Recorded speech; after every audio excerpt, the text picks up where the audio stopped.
Bismillahirrahmanirrahim. Assalamualaikum warahmatullahi wabarakatuh. Kembali lagi di Said Hussein Channel dalam program Fit Your Faith yang hari ini akan membahas tentang tafsir surat Al-Qadar bersama Habib Hussein. Jadi gimana Habib, kelanjutan dari tafsir Al-Qadar? Bismillahirrahmanirrahim. Alhamdulillahirabbil alamin wassallallahu ala sayyidina Muhammadin wa ala alihi washabbihi ajmain. Kita melanjutkan ya, jadi bukan mau memulai, kita melanjutkan kembali. Yang terakhir itu kita sudah bahas Bismillahirrahmanirrahim. Tanazzalul malaikatu warruhu fiha bi'izni rabbihim min kulli amr. Tanazzalul malaikah, tanazzalu al malaikah. Ketika di sini karena ada malaikat, ada alif dan lam, menunjukkan akan keseluruhannya, berarti seluruh malaikat turun. Ar-ruh juga ada alif lam juga. Seperti kata al-ulama, berarti seluruh ulama. Al-ulama. Difahami nggak?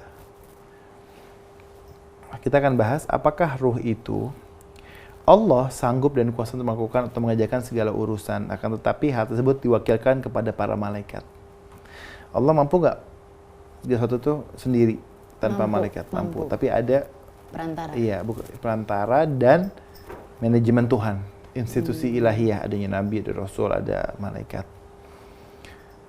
Surat 32 ayat 5 Allah berfirman, Bismillahirrahmanirrahim, yudabbirul amra minas sama'i ilal ard thumma yakhruju ilaihi fi yawmin kana miqdaruhu alfasanatin mimma ta'udun. Dia mengatur urusan, Allah mengatur urusan dari langit ke bumi, kemudian urusan itu naik kepadanya dalam satu hari yang kadarnya adalah 1000 tahun menurut perhitunganmu. Di sisi Allah itu sehari, di sisi kita 1000 tahun. Tapi di ayat yang lain Allah berfirman, surat An-Nazi'at ayat 5, fal mudabbirati amra. Dan malaikat-malaikat yang mengatur urusan. Allah jelas mengatur urusan, tapi Allah serahkan yang mengatur urusan juga para malaikat. Firman Allah ini adalah apa? Ada malaikat-malaikat yang mengatur urusan, telah dimutlakkan pengaturannya dan tidak terikat oleh suatu batasan. Bahwa pengaturan mereka bukan hanya saat tertentu, kan, tapi dari setiap urusan dengan izin Allah. Jadi semua urusannya semua dengan izin Allah. Dan mereka menghandle semuanya, malaikat itu. Tidak ada tugas bagi para malaikat, melainkan sebagai perantara antara Allah dengan makhluknya. Karena itu Al-Quran terkadang menggunakan kata inna, sesungguhnya kami, dan terkadang menggunakan kata inni, sesungguhnya aku. Inna nahnu nazzalna dzikra wa inna lahu lahafidun. Paham nggak? Jadi aku atau kita, kami. Maknanya adalah sesungguhnya mereka para malaikat penyebab atas kejadian-kejadian di atas sebab materi di alam yang dapat disaksikan mata. Maksudnya apa Nabi bersabda? Begitu pun di dalam perkara-perkara yang lain Allah memberikan tugas kepada para malaikatnya. Tugas semuanya. Nabi bersabda, Allah enggak menjadikan segala sesuatu melainkan melalui sebab-sebab. Maka Allah menjadikan bagi segala sesuatu sebab-sebabnya. Ada sebab, ada akibat, nggak bisa tiba-tiba. Saya mau jadi presiden Amerika, nggak bisa, nggak mungkin. Doa itu tidak menentang bertabrakan dengan sunatullah. Itu proses, jadi presiden Amerika harus jadi warga negara Amerika dulu. Doa juga yang masuk akal lah gitu. Dari satu yang kecil maupun yang besar yang berkaitan sebelum alam kita atau sudahnya, melainkan para malaikat memiliki tugas sebagai perantara dengan izin Allah. Tapi Habib, kalau misalnya kita menginginkan sesuatu yang tidak masuk akal, berarti kita benar-benar harus benar-benar mencoba gitu, berusaha untuk menuju akan hal itu. Iya, kalau misalnya Anda sudah mencoba berusaha, berarti itu bukan masuk akal, itu masuk akal. Nggak ada tujuannya. Berarti tergantung potensi kita juga dong? Jelas. Iyalah. Oh, nggak ada kayak miracle happens gitu? Miracle happens itu diberikan sesuai dengan, misalnya contoh gini, dokter bilang harusnya ini meninggal atau mati selesai, tapi tiba-tiba ada keajaiban. Kenapa? Berarti si tubuh itu belum datang waktunya. Ruhnya masih kuat, jantungnya masih kuat, organ-organnya masih kuat. Paham nggak? Gitu. Nggak bisa tiba-tiba langsung jujuk simsalabim orang bisa jadi seperti itu. Semua pasti nggak ada proses, nggak mungkin nggak ada perjuangan. Paham nggak? Orang juga from zero, dari nol jadi hero itu juga ada perjuangan. Proses. Contohnya, air dapat menghilangkan rasa haus dengan sebab materi. Akan tapi di balik sebab materi ini, terdapat sebab gaib. Itu tugas para malaikat untuk menghilangkan rasa haus tersebut. Kita minum air itu cuma perantaranya doang, tapi malaikat yang ngilangin haus. Oh gitu? Iya. Berarti kalau misalnya kita minum sebanyak-banyak kalau emang nggak dikasih izin oleh Allah, ya selesai untuk itu. Contoh yang lain di surat 39 ayat 42 Allah berfirman, Bismillahirrahmanirrahim. Allahu yatawaffal anfas hina mautiha. Allah itu memegang jiwa ketika matinya. Allah yang mematikan. Di ayat yang lain, surat 32 ayat 11, Allah berfirman, Bismillahirrahmanirrahim, Kul yatawaffakum malakul maut. Kemudian malaikat maut yang diserahi untuk menyabut nyawamu akan mematikanmu. Allah bisa mematikan, tapi Allah serahkan kepada malaikat Israel yang bisa mematikan. Di semua para malaikat tuh ada ininya. Ada job. Iya, semuanya itu sebagai institusi ilahiyah. Rasulullah bersabda, Jibril naik dan aku pun naik bersamanya ke langit dunia. Yang di atas terdapat satu malaikat yang disebut Ismail, nama malaikatnya.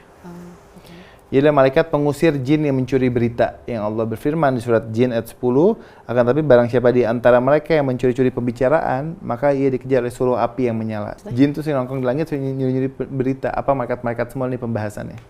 Kayak malaikat ngomong, sebentar lagi Allah akan mengutus seorang nabi namanya Fulan gini nih. Nanti si setan itu turun menyerupai manusia datang, nanti kan ada seorang nabi bernama A atau B di nabi yang palsu. Nah, ketika Rasulullah lahir, ini dia ayat turun, bang siapa coba nongkrong di langit, diserang pakai suluh api, pakai api bintang, dipanah langsung. Jadi udah gak ada yang berani lagi duduk di atas langit. Dan di bawahnya terdapat 70.000 malaikat, yang setiap satu malaikat di bawahnya ada 70.000 malaikat lagi terus. Berlapis-lapis. Makanya makhluk yang Allah penciptakan terbanyak sampai hari kiamat adalah malaikat. Terus tidak pernah selesai.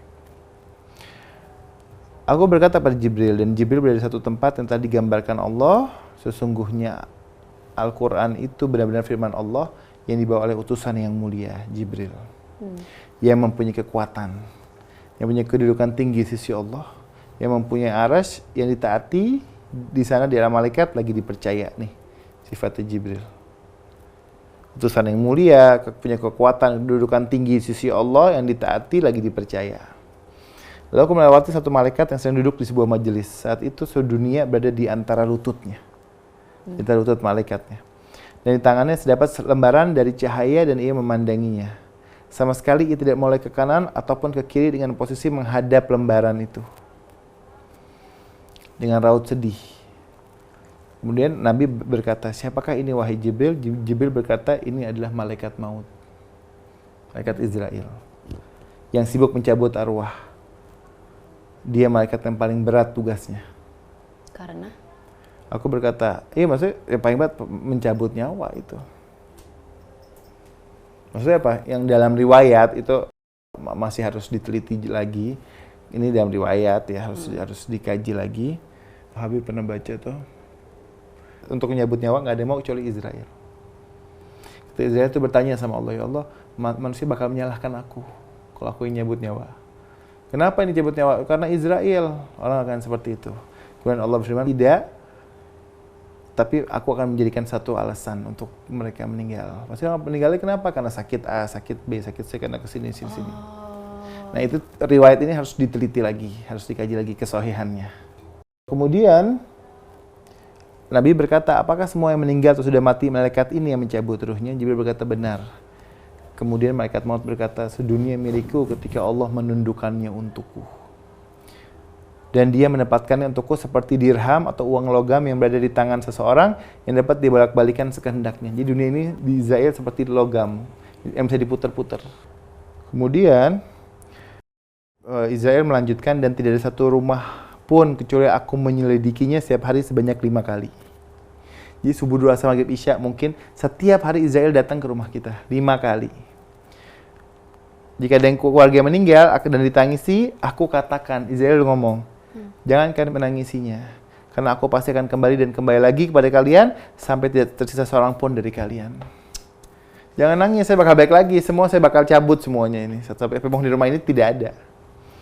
Anda ngira nggak 1 abad yang lalu penghuni rumah ini siapa yang tinggal? Apakah yang sekarang? 1 abad yang akan datang? Sama. Tapi kalau misalnya Israel itu kan tadi dia bilang katanya nanti saya akan kembali lagi untuk mencabut arwah.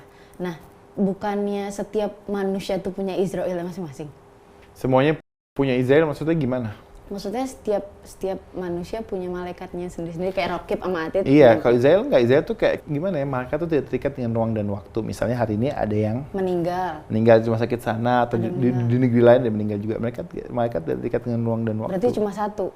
Iya, apa satu atau tadi 70.000 apa ada komunitas atau ada gengnya atau gimana kita nggak tahu gitu.